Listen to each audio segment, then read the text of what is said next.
Shalom, selamat malam Bapak Ibu Saudara umat yang dikasihi oleh Tuhan. Senang dapat berjumpa kembali dengan Bapak Ibu Saudara dalam acara ini. Semoga kita semua tetap dalam keadaan baik dan sehat dan damai sejahtera. Pada saat ini, renungan yang hendak disampaikan masih dalam suasana penyelenggaraan bulan keluarga. Dan temanya secara khusus adalah persiapan pernikahan.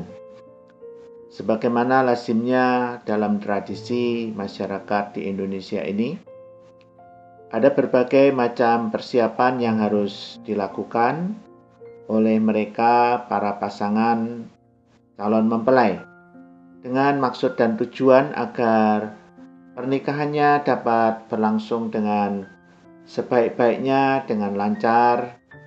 Namun lebih daripada itu, supaya kelak ketika mereka membangun keluarga tersebut dapat mewujudkan tujuan, visi, dan mimpi-mimpi mereka untuk menciptakan keluarga yang bahagia, yang damai sejahtera, dan senantiasa hidup dalam terang, kasih, dan firman Tuhan. Bapak, Ibu, dan Saudara yang saya kasih di dalam Tuhan, sebenarnya persiapan pernikahan itu sudah dimulai ketika seorang pria single tertarik dengan seorang wanita yang single, dan mereka kemudian menjalin perkenalan dalam rangka penjajakan.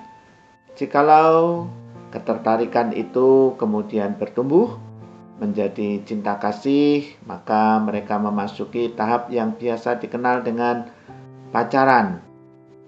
Masa pacaran adalah masa untuk lebih intensif, lebih serius, lebih saling mengenal satu dengan yang lain. Kemudian tahap yang berikutnya setelah pacaran adalah lamaran dan kemudian tunangan. Setelah beberapa bulan menjalani masa tunangan dengan komitmen yang lebih serius untuk memasuki pernikahan, maka mereka berdua, para calon mempelai ini, mengadakan berbagai macam persiapan yang dibutuhkan itu, mulai dari persiapan secara teknis, mengadakan inventarisasi siapa yang akan diundang, membuat undangan pernikahan atau resepsi, menetapkan tempat, kemudian tanggal dan waktu pelaksanaan pernikahan itu akan diadakan. Bagaimana mereka juga harus mempersiapkan dan mengurus untuk proses pencatatan sipil dan seterusnya. Sebenarnya persiapan itu tidak hanya secara teknis, yang lebih penting lagi adalah persiapan secara psikis, secara mental. Kemudian persiapan secara finansial, persiapan secara spiritual. Persiapan secara mental dalam bentuk kedewasaan atau kemantapan hati untuk membangun keluarga dengan orang yang menjadi kekasihnya, yang diharapkan untuk menjadi pasangan hidup selama mereka hidup bersama. Saudara yang saya kasih di dalam Tuhan, terutama persiapan secara psikis atau mental ini dalam bentuk kedewasaan semua pihak untuk menerima dan mengelola perbedaan itu secara sinergis. Kedewasaan dalam menunaikan tanggung jawab, kedewasaan untuk saling menerima kelebihan dan kekurangan masing-masing, kedewasaan untuk memberikan maaf dan meminta maaf. Itulah yang sebenarnya sangat dibutuhkan kelak ketika mereka memasuki hidup berumah tangga. Tidak kalah pentingnya adalah persiapan secara finansial, dalam hal ini kesiapan dan kemampuan secara ekonomi untuk memenuhi akan kebutuhan hidup rumah tangga, baik jangka pendek, jangka menengah, maupun pengelolaan untuk jangka yang akan datang, yaitu jangka panjang. Dan biasanya dalam bidang spiritual, persiapan itu difasilitasi dan ditopang oleh gereja, baik melalui bina pranikah yang diadakan secara klasikal atau oleh masing-masing jemaat, juga percakapan pastoral yang dipandu oleh pendeta bersama dengan beberapa penetua yang mendampinginya. Tujuannya ini adalah untuk memantapkan agar calon mempelai ini sudah memahami dengan baik tugas dan tanggung jawab mereka, bagaimana makna pernikahan Kristiani, bagaimana tujuan yang ditetapkan oleh Tuhan dalam membangun rumah tangga. Saudara yang saya kasih, ada satu peristiwa yang menarik diceritakan dalam kitab Injil Yohanes pasal 2 mengenai peristiwa perkawinan di Kana. Saya akan membacakan ayat 1 sampai dengan ayat yang ketiga, yaitu Yohanes pasal 2 ayat 1 sampai dengan 3. Pada hari ketiga ada perkawinan di Kana yang di Galilea, dan ibu Yesus ada di situ. Yesus dan murid-muridnya diundang juga ke perkawinan itu.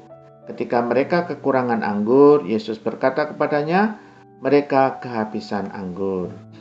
Saudara, mempelai maupun keluarga ini jelas sudah mengadakan berbagai persiapan. Antara lain, di situ disebutkan ada beberapa yang diundang, termasuk Ibu Yesus Kristus dan juga Yesus dan murid-muridnya diundang dalam perkawinan itu.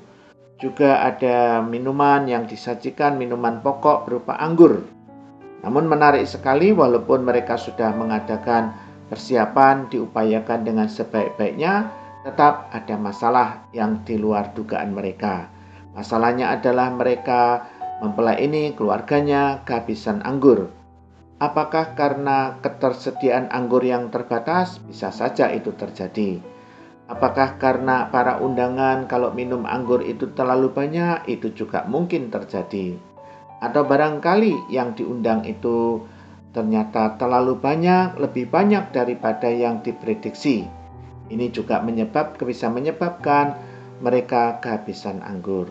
Namun untungnya di tengah berbagai kesulitan ataupun masalah yang cukup sensitif itu, Yesus Kristus hadir, Ibunda Yesus Kristus hadir di situ, dan keberadaan Yesus Kristus dalam pesta perkawinan itu kita tahu dalam satu perikop mengadakan satu mukjizat, yaitu air yang biasa dipakai untuk cucian ternyata bisa berubah menjadi anggur yang sangat berkualitas.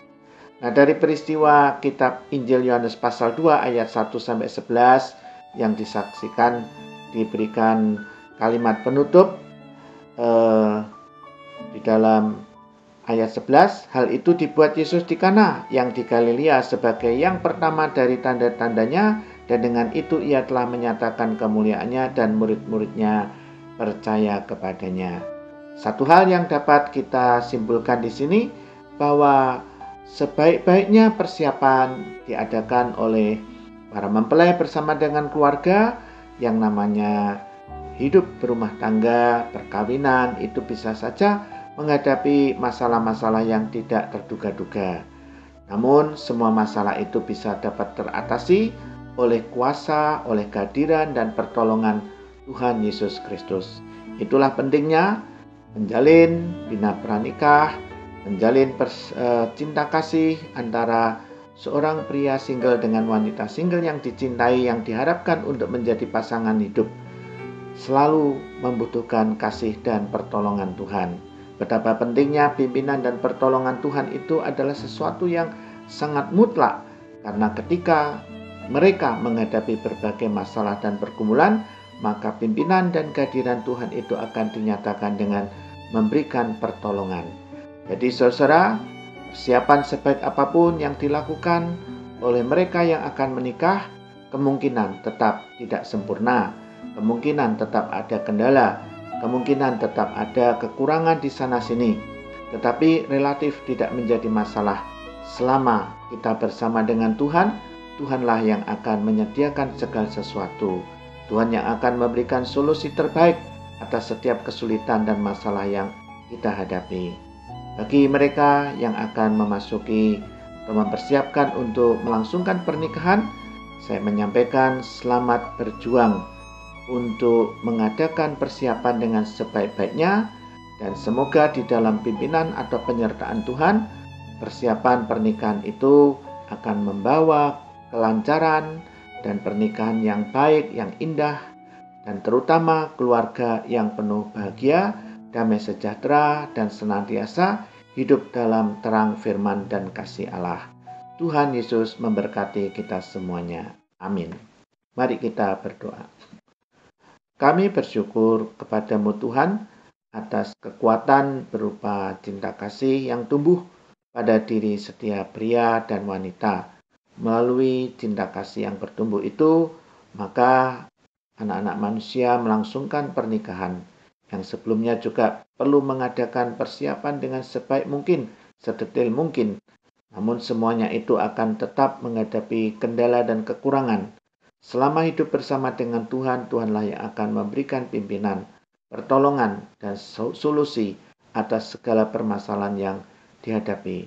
Tuhan berkatilah untuk setiap anak-anak-Mu yang mempersiapkan untuk melangsungkan pernikahan gerejawi, agar semuanya berjalan indah dan baik, dan terlebih memasuki rumah tangga, walaupun pada masa pandemi ini mereka tetap mewujudkan, dapat terwujudnya akan keluarga yang baik, yang damai sejahtera, dan hidup di dalam naungan kasih setiamu.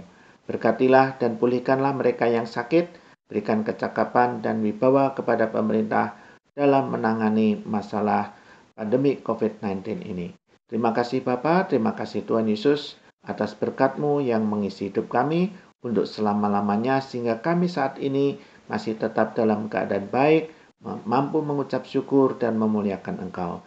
Dalam kasih setia Tuhan Yesus, haleluya, amin. Sampai bertemu kembali dalam kesempatan yang akan datang. Tuhan menyertai kita. Amin.